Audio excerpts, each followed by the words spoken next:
I have to plunge and take the leap of faith. And that's what I did. Good afternoon, humans. I'd like to do an unfiltered reflection. One thing, this fat cat tiger, I've bullied her many years ago and she doesn't like me at all. But guess what? Here she is, comfortably sitting, chilling, relaxed, playing underneath me. She is another Zen master, like Simsa. But what you give is what you receive. If this body expressed love to tiger, tiger will naturally express love back to the body. This is an equation that applies in the universe. I would like to express how I feel for the last few days here in Malaysia. Right now, I feel empty. I feel empty because I've experienced the contrast of what is it like to be having an intimate experience or connection with someone else like Talia. I met Athira. She told me that she enjoys surprising her lover. She enjoys bringing the tripod and the camera and capturing the moment, sharing the story with her friends. And I wonder, what is it like to have such experience? But I feel empty because the fear of loneliness naturally came to me, the fear of rejection, the fear that I will not experience such a thing again. Loneliness is a feeling that resurfaces, and it's confusing that I could not distinguish whether a feeling and thought to take action is coming from the void, the fear of being lonely, or is it coming from fullness from the heart, that it wants to connect on an authentic level. And in this state, it's very difficult to distinguish. It's really hard. I have to plunge and take the leap of faith. And that's what I did. In Malaysia, I noticed that most of the locals here are always in a gang, in a group of friends. And I wonder what they're talking about, what they're sharing. It's something that I hardly experience in my life. In Malaysia and the Netherlands, I don't have such group gang experience. Today, this morning, I woke up naturally, and then immediately I took action, packed my bags, took Alva and Miss Mavic, and off we go to somewhere we don't know. And I'm in my high school. I got permission to go inside, and there was 3 cleaners sweeping the floor, and there was this lady who pointed at me, and then she was scratching her head, and then she told me, "I recognize you. You're the one with the drone last year." She recognized me. I told her I made a video and I shared with her, and she became a subscriber. This time I took Alva to the new level. I've learned the skill of diving her straight to the ground at high speed. But unfortunately, she hit the ground and then lost control and crashed. So Alva is out of service. She went to sleep. But I had a replacement, so no worries. We will continue the art. I found 2 abandoned places and I filmed it with Miss Mavic. It's such a joy, really, to create art like that. I've just completely forgotten my fear of loneliness and the confusion I experience. In moments like this, it's clear that these are the things that drives me, makes me happy.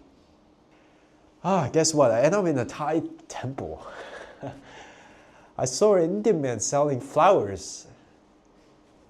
And I asked, "What's that for?" And he said, "It's for the god." Okay, $12.50. Then I saw a flower. It's purple in color, but when you wear these glasses, you see it as bright red. I told him I'd like to have that, and I took 4. I went inside with that bouquet of flowers, and I saw a man praying, so still. I look, it was the 4-faced God. And then I realized, I also have 4 flowers. There's 4 places to put the flowers. Perfect. It was meant to be. 44, the energy of spirituality has called. I took the space to reflect, to feel, to really explore the depth of my emotions and my thoughts. Am I really lonely? Am I really feeling empty? Is this natural? And one by one, I prayed to each face of the God and dropped 1 piece of flower. Then I arrived at the last one, and I was ready to give the flower. Hey, I realized there's 2. One is for me. I went to the hall, and I saw this monk and a group of devotees kneeling on the ground as the monk spray water and then give them a band, a yellow band. I looked, and I was so curious why the people will put their wallets and their keys into a bowl in front of the monk, because the monk blesses that part as well. But it was special with me because he told me to come closer to him. I was the only one. Come closer to him. And then he also used that broom to hit my head a couple of times, and thus gave me this. On the way out, I decided to buy 8 birds, which are caged.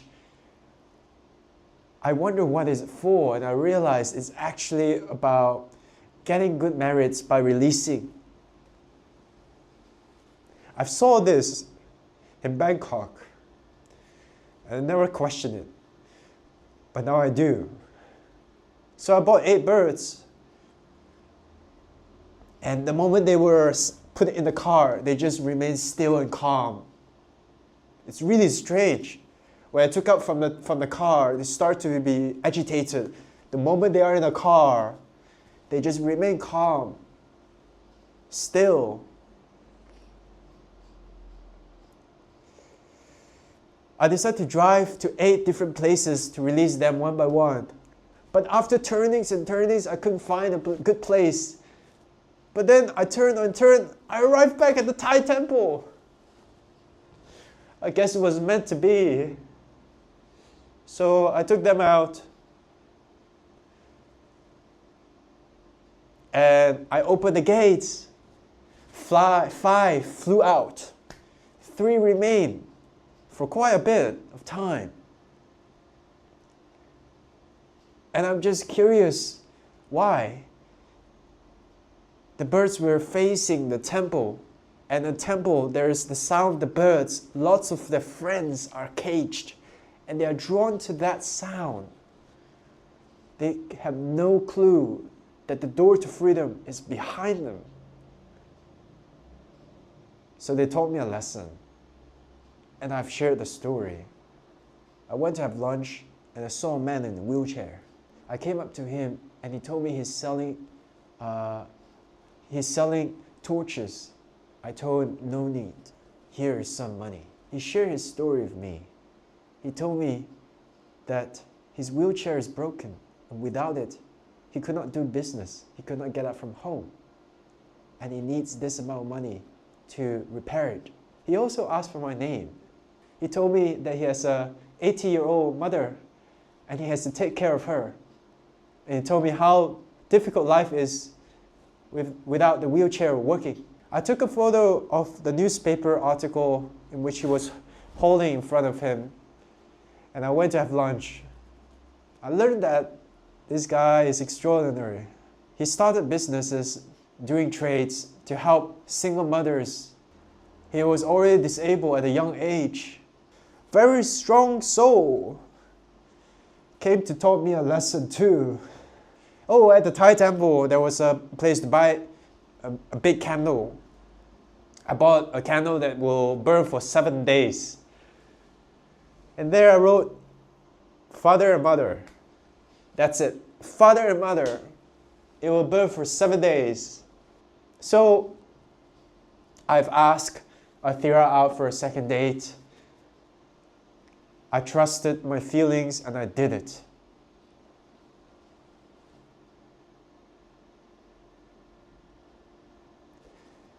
Thank you for listening.